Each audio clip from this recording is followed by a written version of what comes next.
Suasana di Sidomoyo, Kapanewon Godean, Sleman, Yogyakarta terasa begitu tenang. Jauh dari kebisingan kendaraan, bangunan pondok pesantren tunarungu Darul Asom berdiri sederhana. Di lantai 2, beberapa pekerja masih menyelesaikan pembangunan. Namun di salah satu ruangan berdinding putih bersih, kehidupan yang berbeda sedang berlangsung. Para santri duduk rapi, saling berhadapan. Di depan mereka terdapat Al-Quran. Tak ada suara lantunan ayat yang terdengar. Tak ada gema bacaan yang biasanya memenuhi ruang-ruang pesantren. Yang terlihat hanyalah gerakan tangan, sorot mata yang fokus, dan bibir yang bergerak pelan mengikuti isyarat. Mereka belajar mengaji tanpa suara. Dengan bahasa isyarat, ayat demi ayat disampaikan. Setiap gerakan tangan adalah huruf. Setiap ekspresi wajah adalah makna. Di balik kesunyian itu, tersimpan semangat yang begitu lantang.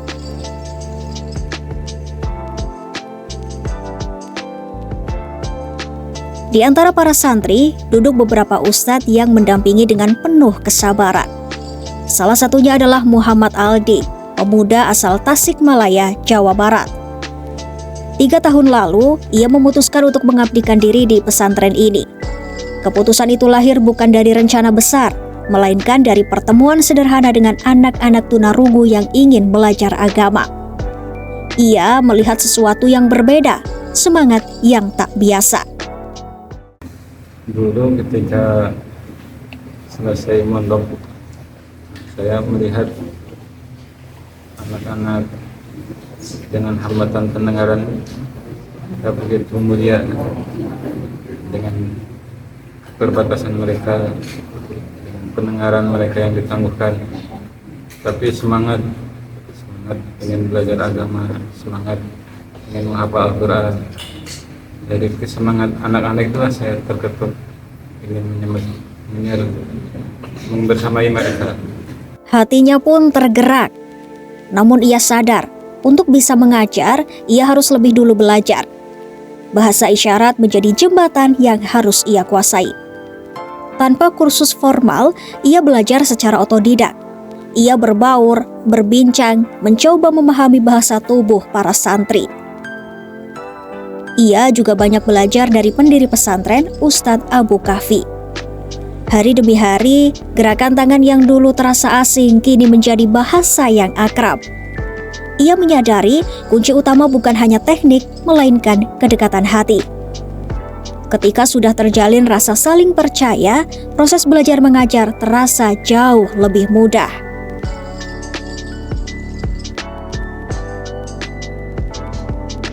Mengajar santri tunarungu bukan tanpa tantangan. Setiap anak datang dengan latar belakang berbeda. Ada yang belum pernah belajar agama sama sekali.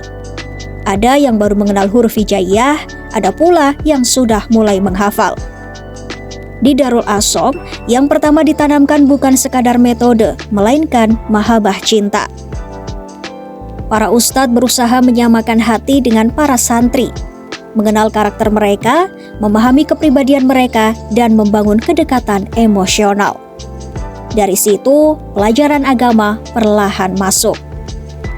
Yang membuat para pengajar semakin kuat bertahan adalah satu hal sederhana, yaitu ketulusan para santri. Ketika mereka memahami satu ilmu, mereka langsung mengamalkannya, seolah-olah hati mereka benar-benar siap menerima. Seperti gelas kosong yang diisi perlahan, tanpa prasangka, tanpa beban.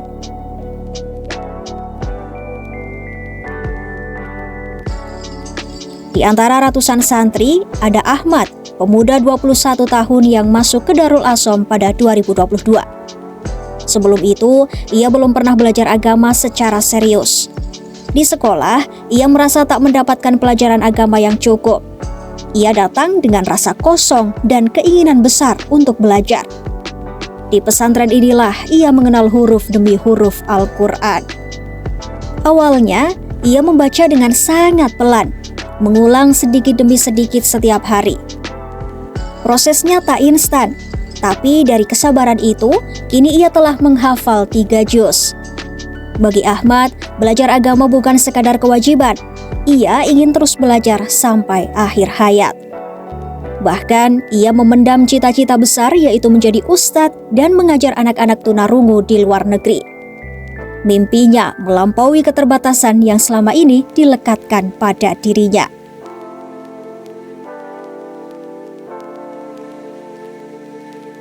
Darul Asom berdiri pada September 2019. Awalnya hanya 2 santri yang bergabung dari Yogyakarta dan Rembang. Beberapa bulan kemudian, jumlahnya bertambah. 6 bulan berlalu, sudah belasan santri yang datang. Pesantren ini pun sempat berpindah-pindah tempat dari Bantul ke Condong Catur hingga akhirnya menetap di Godean. Saat belum memiliki gedung sendiri, pengelola harus mengontrak 9 rumah untuk menampung sekitar 170 santri. Kini jumlahnya sekitar 180 santri datang dari berbagai daerah di Indonesia. Bahkan ada pendaftar dari Australia, Pakistan, Bangladesh, hingga Kuwait. Dari 2 santri menjadi ratusan, dari ruang sederhana menjadi harapan besar. Di Darul Asom, mengaji tak selalu tentang suara yang lantang.